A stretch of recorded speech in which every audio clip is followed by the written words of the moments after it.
Going for a walk is such an easy and accessible way to feel good instantly, and I have this right outside of my door, but I very rarely go for a walk, and that is because my perfectionist mind doesn't allow me to go for a walk until everything else is in place. And I just realized that is one of the many ways my ego is holding me back from what I want. Listen to this. So I used to think I was being lazy, but I'm just now realizing that laziness is actually just perfectionism in disguise. I'm not lazy, I'm a perfectionist. Or my ego is a perfectionist. And that perfectionism is actually looking quite the opposite of what we often think perfectionists are or look like. I used to think that perfectionists have all their ducks in a row, a spotless house, spotless, effortless jobs, and just keeps doing things and keeps producing things. That's often what we think perfectionism looks like, but it can actually be quite the opposite. Perfectionism can look like laziness. For me, my perfectionism is holding me back from doing things because they can never live up to my expectations, so I just wind up not doing them. If you've been following my journey, you know that my focus lately, these days, is on catching or exposing my ego by noticing how it shows up in me and finding ways to step out of it and return to the present moment. So, the last few days, my thoughts have just been filled with all of the things I need to do and how I'm going to do them, as they often do. Sorry, that is just my cat entering her little door. We'll wait for you, Lottie. Where was I? Yes. My last couple of days have just been filled with a lot of thoughts about things needed to be done and how I'm going to do them and when. So when I finally sat down to reflect and think about how my ego has been showing up in my mind lately, I couldn't really find ways that my ego has been holding me back or showing up in my head. So my first thought was, maybe I've just been too busy so that my ego hasn't even had the space to show up in my head. But then I remembered, what am I always saying? I'm always saying that the ego has many faces and so many sneaky ways of just entering my mind without me even realizing. And because of that, I thought, well, could it be that this always action-oriented version of me, or me keeping busy and thinking about all of my things on my to-do list, is a way of my ego sneaking into my head? So I did what I always do when I need to get some help sorting my thoughts out. I turned to ChatGPT. I use Chad as my personal coach a lot. And I asked him, because he knows a lot about me by now, so I asked him, is my perfectionism in any way related to my ego? And the answer was a loud yes. Chad says, your perfectionism is really just your ego in disguise. And then it kind of just suddenly hit me. I saw it clearly, like, okay, what is my ego always doing? My ego is holding me back from the feelings that I want by giving me stress and worry and overwhelm, right? Now, what is my perfectionism doing? My perfectionism is keeping me away from the things I want to do, that I love doing, that's supposed to give me joy in my life. And the reason why I didn't quite see that in the beginning is that perfectionism is a way of thinking that I am constantly doing things and producing things and making them perfect. But it actually means I'm constantly doing things in my head, as in thinking about how everything needs to be done yesterday, how is the perfect way to do it, when will I do it, and how can I make everything perfect. That leads very often to action paralysis. I'm just spending so much time planning and thinking, and if everything isn't perfect, I often just don't do it. If it cannot live up to my expectations, I just leave it be. It's like I can't stand things not being 100% according to my plan. So if they can't, I just leave it be. So my perfectionism actually holds me back from doing the things I want a lot, very much like my ego.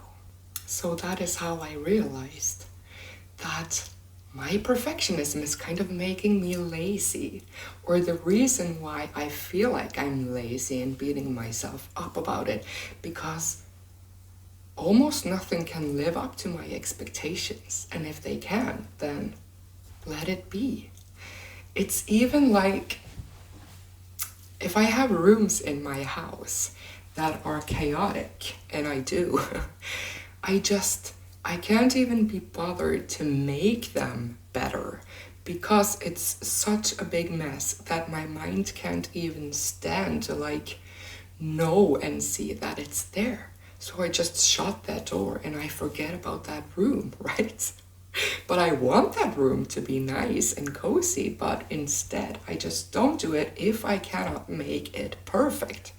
So that made me reflect on how my ego shows up as perfectionism in my mind. Because what I realized that is, I know that the ego has many faces and many ways to kind of protect me from negative feelings. My ego is not my enemy. It's there to protect me from failure, from embarrassment, from looking bad, from feeling bad, right? So it finds all of these different ways to protect me from that. And one of those ways is obviously perfectionism, because it always keeps telling me, you're not ready yet.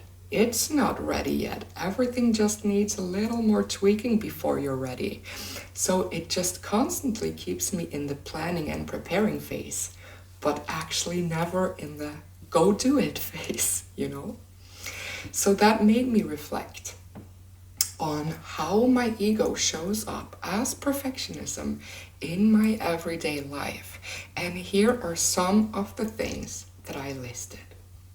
First example, my YouTube channel. Why I'm here, right? I often have a lot to share, and I could just open my camera and share. But at the same time, I don't want to be one of those voices that just keeps bombarding your feed, not really providing any real value. So then, if I don't have a picture of a clear message or the way that I want my message to come through, I often just don't do it. And when I do have a picture of the clear message and how to frame it, I spend so much time thinking about it that it delays everything. And that is because I want to keep it authentic and speaking freely, so I don't want a script. But at the same time, I want structure so that I get my message across. And that, to find that balance, it takes so much time and energy in my perfectionist mind to find that way. So often it takes me such a long time, and when I finally get to record, I'm just overwhelmed and I forget everything that I kind of planned or sorted out in my head, and I just do it, and it doesn't really turn out the way I like it anyway. So that's one of the ways. And another kind of interesting way I found that perfectionism or ego is ruining my life. No, that was kind of harsh. The way that my ego is holding me back from getting what I want by giving me perfectionism actually is when it comes to inviting people over to my house. Because I have this massive desire to be those kind of houses where people can just knock on your door or show up in your garden and come and enjoy a cup of coffee for half an hour and have this great conversation and just, I want my house to be that kind of house. But at the same time, if someone were to just knock on my door, I would throw a fit. I would get anxiety because if my house doesn't look perfect, I'm not ready to entertain guests. And my house never looks perfect. We are 4 people and a cat living here, and people make a lot of mess.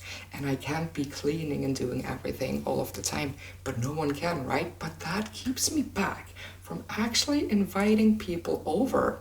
So my main desire is to have a lot of people here. And then reality is I never have people here. Or when I do have people here, it's friends and family that lives close nearby. So that I think it's okay if you just stop by, because then you don't have so many expectations. But if you come from afar, I need to provide you a clean spot and dinner and flowers and all of these things. Like, I just don't invite people over to my house. And a third way is related to that, but that's when I'm meeting people outside of my house, like when I have a plan to meet someone somewhere. If I don't feel like I'm in the best energy, like my energy is too low or my mood is too low, instead of me spending my time before that appointment to look forward to meeting people that I love and that I love spending time with, my perfectionist mind is thinking, I am not in the right mood for this. I will not provide the best version of myself today. My energy is too low. I'm probably not so fun to be around today, so maybe I should just stay at home instead. And I very seldomly cancel my appointments, so I still go. But instead of me just looking forward to that meeting, I actually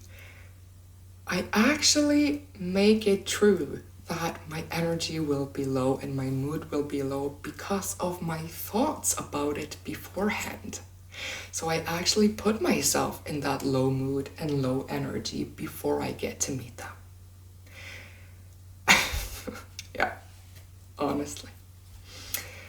And the last thing I want to share here is in work situations. If I make a silly, meaningless mistake at work, I feel like such an idiot.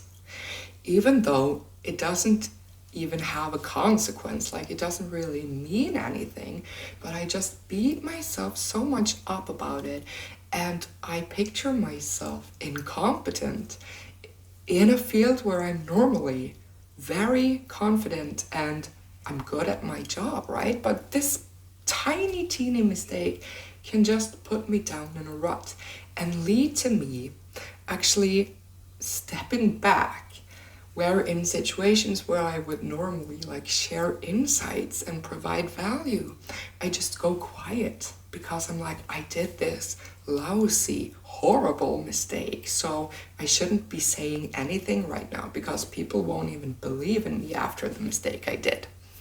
Probably no one even noticed except for me, right? So these are just some ways I have noticed that my ego is holding me back from the things I want to do by making me believe that everything has to be perfect. So if it can't be perfect, if it can't live up to my expectations, I either don't do it or I just feel really bad before doing it or as I do it, which is crazy. And the example in the beginning of this video, I love just going outside, clearing my head, going for a walk in the woods. But my perfectionist mind says you have work to be done. You won't enjoy that walk until you have done everything, so this walk should be a reward for you. So then I just sit there, and what I need in that moment is to go for a walk because I don't really have the energy or the mind space to keep working before I go on a walk to clear my head. But I won't allow myself to go for that walk, so I just sit there, do nothing instead. It's crazy. So, how I believe ChatGPT when he tells me that my perfectionism is just my ego in disguise. How I believe that is when I see that my perfectionist thoughts makes me feel bad. And I know that every time I feel bad about something that is supposed to make me feel good, that has to be my ego. Because the other version of me, which I like to call the new me or my inner being, would never make me feel bad about something that I desire. It doesn't add up, right? So that's why I instantly believed ChatGPT when he told me that your perfectionism is just your ego in disguise. It's just a way my ego finds to keep me back, hold me back from doing things I love and having the feelings that I want to feel. Now, the important thing to remind myself here is that my ego is not my enemy. It is not holding me back from these things because it wants me to feel bad. No, it's quite the opposite. My ego is there to protect me. And it wants to protect me from failure, from disappointment, from feeling bad in any way, from getting embarrassed, whatever. It just doesn't know the right way to do that for me. So I think that the way to step out of that perfectionism is to kind of remember that I have these two versions of me, my ego, old me, on this shoulder, and then my inner being, new me, on this shoulder. But by realizing that they're actually not enemies, they both want the same thing for me, which is to make me feel good, but they just have different ways or beliefs about how to get me to feel good. So my new me, inner being me, knows that the best way for me to feel good is to do the things that makes me feel good and allow myself these experiences and just go with it. But then ego me, old me, thinks that the best way to make me feel good is to protect me from whatever way I might possibly feel bad. So that's why it tells me that your YouTube video just needs a little more tweaking, or your house just needs a little bit more cleaning, and all of these things to just postpone it. But it thinks that it's preparing me for it and making everything perfect for me, but it's just holding me back because I can never live up to those expectations. So I think that's the way to go about it. Realize that these two have the same common goal for me, and then making them speak to each other so that they can realize that. So if I take control and I tell these two little things what I want, they can discuss. And my ego says, I just want you to feel good. So I want to protect you from bad feelings. But then new me, inner being me, says, I want you to feel good too. But I realize that that has not been working for you up until this point. So let's try my way for a way. And then ego can say, why should I try your way? And then I can just kind of feed my ego these arguments on, you don't have to protect me in order to make me feel good. You just have to try new things. So I can challenge my mind when I experience that my perfectionism is making me feel bad and getting in the way from the things I want. For example, about posting or making YouTube videos, I can ask myself, do I want it to be perfect? Or do I want to be helping someone right now? Perfect, helping someone. Ego, inner being. Or about inviting friends and family over, I can say that, do I want to spend all of my time making my house perfect for just me to enjoy it myself because it's never perfect enough for anyone else to get there? Or can it be perfect by me actually getting to experience my desire of inviting people over and enjoying that?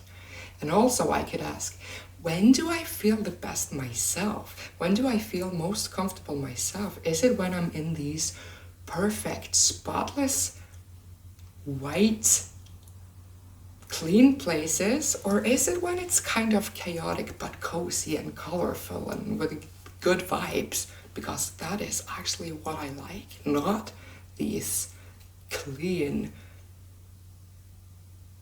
houses with no energy in them, So I just need to kind of remind myself of that.